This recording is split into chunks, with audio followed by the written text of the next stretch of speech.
Welcome back, folks. I'm Joe Vizzelli, sports editor at the San Marcos Daily Record. I'm here with Ishmael Johnson, our main guy on the Rattlers, covering the Rattlers this year. I'd like to welcome you to our show. We have a new name for our show now. It's Sports with Joe and Ish, and we'll be coming out, like I've been saying last week, we'll be coming out around Monday or around Tuesday or Wednesday, so check for us. And we appreciate you guys viewing us and letting us talk about the Rattlers and the Bobcats. Of course, this week, Texas State had a huge game against the United States Naval Academy. It didn't go the way that they would have wanted it to. They ended up losing 35-21.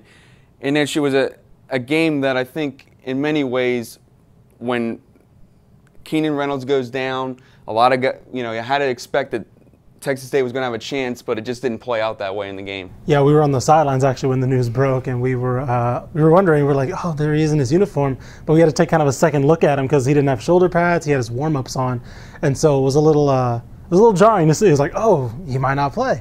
And Tago Smith, they kind of showed his performance, Tago Smith's performance in the game. Navy's backup quarterback kind of showed how that system just kind of, just put another cog in the system and it'll keep pumping out. Head coach Ken Nuamatalolo knows how to run that triple option.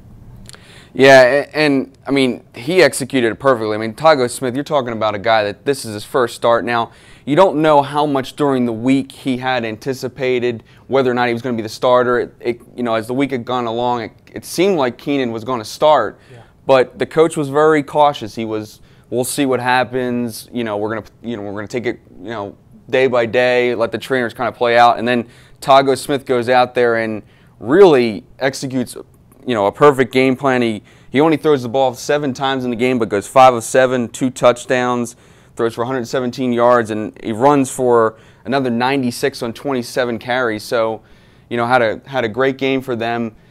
But Texas State had some chances in the game. Late in the fourth quarter, they made it close, but. What did you see that kind of hurt them and they weren't able to get over the hump and make it even closer? The big play. You mentioned those seven passing attempts, only 5 completions. Texas State was starting to stop the run a little bit. In this first half, we were kind of wondering, they were running 2 down linemen. It looked a little weird, a lot of like the SEC championship game we talked about in the press box. 2 down linemen against a power running attack. But then the second half, they started making adjustments. Arakpo's injury really didn't have that big of an impact as I thought it would have. He was out of the game, but Mayo stepped up. That linebacking core stepped up. The secondary I think, got sucked into too many of the option plays. And, Craig Mayer got beat. David Mims got beat a couple times. The safeties over the top got beat as well. And in the end, it was that 67-yard touchdown pass that broke that they were on a 14-0 run, Texas State was.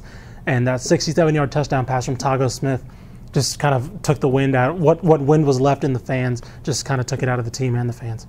Yeah, and Fran was talking about that. You have to sell out. You have to sell out for the run. You're going to take the risk that they might throw over the top, and they did it. Yeah. And, he was saying after the game, if we'll take them, if we knew before the game that they were only going to throw it 7 times and maybe get 1 touchdown or 2 touchdowns, we would have taken that. And there was a couple things that they probably would have taken. I mean, they held Navy to 352 yards rushing, which is the least that they've had this year. Surprisingly, the time of possession was kept really close. Navy has 32 minutes, Texas State 27, something you wouldn't have expected. You would have expected that to be closer to 40 with Navy, the way that they can run the ball and really dominate the clock. Texas State beats Navy in first downs 23-17. So you look at the stats and it's kind of deceptive. You would have expected it to be a closer game, but like you said, the big plays, specifically that 67-yard touchdown to Tillman, where it looked like the free safety got beat on the play, just went over the top. And, as Fran was saying, it should have been a 20-yard pass play, not a 67-yard pass play. And after that happens, it's pretty much done, at that point. And then earlier in the game, the other thing earlier in the game was the penalties. Yeah, the penalties, 124 penalty yards for Texas State on 11 penalties. I mean, it started literally from a couple opening drives. Texas State was about to answer back Navy's first drive, and they get the unsportsmanlike conduct penalty. They get a sideline warning, and that combined with it was like 3rd and 30 at one point, and it just looked bad. And a lot of the big plays were negated because of that. You go back to, I believe it was Jones's pass to, I believe it was Terrence Franks. Yes. Just a lob over the top, wide open, great play, called back again. I believe it was a legal man down the field. And so, those disciplinary, I would say, mistakes, mental mistakes, things that you just got to be more disciplined about. Is what kind of held Texas State back, because you look at the stats for Tyler Jones, Robert Lowe, combining for over 100 yards rushing. Robert Lowe almost getting 100 yards, 92 yards. Jones with 82. Jones continuing where he left off against Pine Bluff, 231 yards, 1 touchdown. He did have a couple turnovers, but for the most part, him and Lowe were competing with Tago Smith in that Navy offense. The two things you talk about against Navy: discipline being the #1 key. You cannot give up penalties. They don't make many mistakes. They only turned the ball over 1 time in this game, and it was a big interception by Jamad Williams, where he really had to dive for it. Kind of an extraordinary play, not one you'd see. A great effort by him to make the play, but they don't make mistakes. That's the #1 key against them. And the other key is you got to stop them from making the big plays. You can allow them to give up a couple, maybe 4 or 5 yards, but you can't allow them to get 67 yards, and that's what happened. And really, it was what cost them a chance at winning the game. Yeah. Of course, another team that was off this week was the San Marcos Rattlers. They had a week off before they prepare for their game against Seguin. But the rest of the district was very busy, 27-5A. Just kind of preview this game that they've got coming up against the Matadors on Friday. I think this is a game that this defense needs, especially because the defense of San Marcos given up over 40 points in both of their games, including their victory against East Central. But you look at the Seguin team, 0-3 right now. The offense has yet to score more than 21 points. So when you look at a defense that needs confidence, that needs experience, this Seguin team, they're 0-3, 51-21 lost to Vista Ridge, 42-21 lost to New Braunfels, and 14-13 in their district opener last week against Lockhart. So that's a low-scoring offense that San Marcos needs to capitalize on. Playmakers like Wooten, James Junick, Corey offense, hold them to 21 or even less, hopefully, because you cannot have, for the sake of the confidence of the defense, you can't keep giving up 40-point games. No matter how young it is, eventually they got to get the confidence up.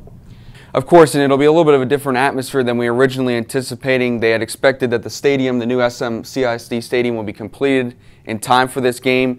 However, they were delayed, construction delays. They had a bunch of things go against them a little bit there, so that's going to be played at Bobcat Stadium. Of course, the Rattlers found out something that's kind of cool for the players. They're going to get their first chance on Monday to play on the new field and to see what that's like, get that experience. They'll at least get an atmosphere, what it might be like in a couple weeks when they faced, I believe it's Alamo Heights at home for their first game, what looks to be their first game in the new stadium. And it'll, of course, be a historic day for the program. Do you think, especially with a game like that, they're going to be pretty excited because it is a top-flight opponent? I know it's a couple weeks from now, but Alamo Heights is having they're having a great year, off to a great start this year. Alamo Heights is having an excellent year. I think it's going to motivate them. A big-time opponent in the new stadium, and this one I think it's going to motivate them for this game as well. Let's get the team's going to have, let's get this last win in Bobcat Stadium. Kick off. Let's almost as a homage. Say thank you to Texas State, but leave it behind. It's going to be our stadium from now on. And I think that's going to motivate the players a lot to perform well this Friday, heading into not next Friday, but the next Friday when they hopefully open up in their own stadium. And of course, when they start on Friday, I think you wrote a story on Friday earlier this week or last week where you talked about sort of the offense and what things, how that was clicking for them. And it seems like that's going to be the key for them this year for the Rattlers, is that offense, being able to score points with David Hamilton, Brandon Chapman, and all the weapons that they have on offense that they haven't really had a chance to utilize, and maybe fans haven't seen as much because David Hamilton has had 2 spectacular performances, and kind of, everyone else has been in the shadows, but they have a lot of weapons out there. Exactly. In this district, it's a tough district. Alamo Heights, Kerrville, Tivy, Floresville even. Tivy and Floresville actually got in a shootout, 50-40 this weekend. So they're going to need, it's a district that you need to be able to score in and score a lot of points. And that's exactly what they're going to be able to do. And against East Central, the defense showed that when it comes down to it, they can make the play, the 2 plays that all the offense needs. You can't keep having these 50-50 games, but the defense showed that they can get the interception, they can get the 3rd down stop. I agree with you on the offense. This offense can compete in this district, and they've shown in the past couple games. Of course, there was a bunch of other sports for Texas State this weekend that had busy weekends. You were at the soccer game, and it was a huge start for the weekend with their alumni weekend game against TCU. It didn't go the way that they would have expected with a 1-0 loss to the Horned Frogs. But Tell me about the game and, our viewers, what kind of happened in that game that kind of went against them. It was actually, I mean, if you were there at the game, you saw the fans just kind of definitely voiced their opinion for one of the calls. It was a penalty by the referee given inside the box. Goalkeeper Kaylin Reinhart challenged Keela Gray from TCU, and they kind of collided. To me, it looked like she made a play on the ball, and it looked like it was going to be a goal kick or maybe even a corner at the least. But the referee saw them collide, saw that Reinhart didn't make a play on the ball, gave the penalty kick to TCU, they converted it. Reinhardt's first goal allowed since New Mexico State, and the Bobcats are playing catch-up since then. Coach Connor actually, or later in the game I should say, Coach Connor voiced her frustration at another call when there was a handball, a very clear handball in the box for TCU, and that would have given Texas State a penalty, but the ref chose not to call it because there were no Texas State players around the ball. Coach Connor voiced her opinion. They ended up giving her a red card, or a yellow card, excuse me, and that was interesting to see because you can tell she was frustrated. The crowd was very frustrated that the game probably should have ended in a tie. If you take away the penalty, even if you take away the handball, it should have ended in a tie because no team really asserted their dominance in that game. Possession was sloppy. It was a scrappy game, but it probably should have ended 0-0 if you ask my opinion on it. Sure, and she seemed, from reading your story though, she seemed really happy with the way the team played.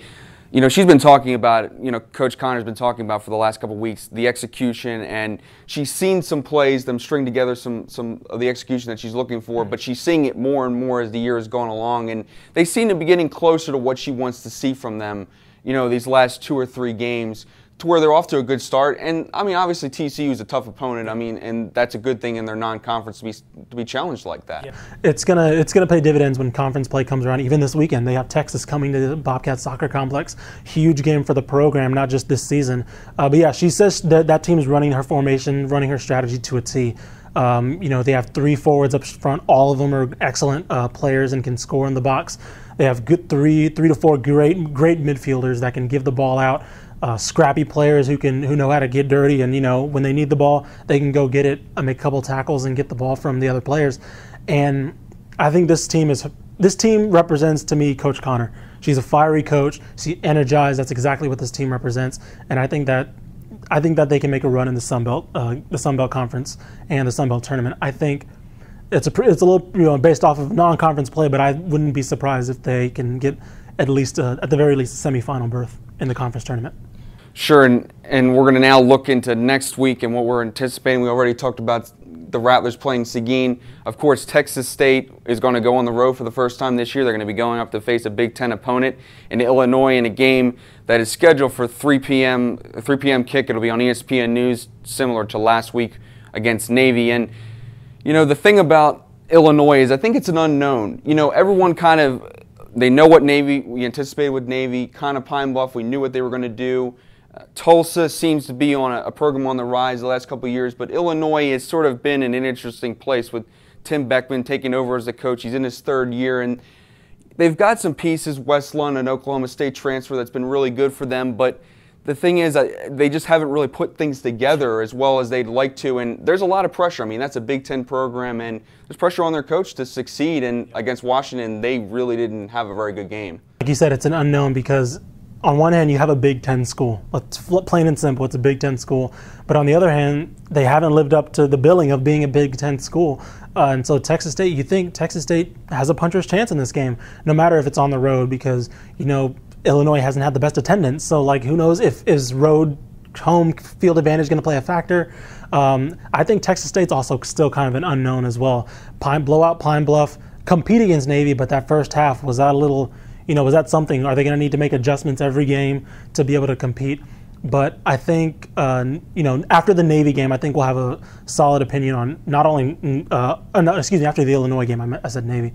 After the Illinois game, we'll be able to have a solid opinion on what this Texas State team represents. Sure, and I think, against Navy, defensively, they have to change their game plan a lot. I mean, that's a game that you pretty much change everything that you're going to do defensively. And so we'll see if they can, looking forward, what that defense is going to look like. Yeah. Are they going to be like the Pine Bluff game where they were able to get some pressure on the quarterback, play well in the back end with the secondary and the safeties? And then in the same regard on offense, the up-tempo, I think they got a little bit away from it a little later in the game, and they really sort of grinded it out, and they had to take long drives, 7-8 minute drives, unlike in the Pine Bluff game where they were taking a minute or a minute and a half to score. Now, it's Pine Bluff. That also helps you a little bit.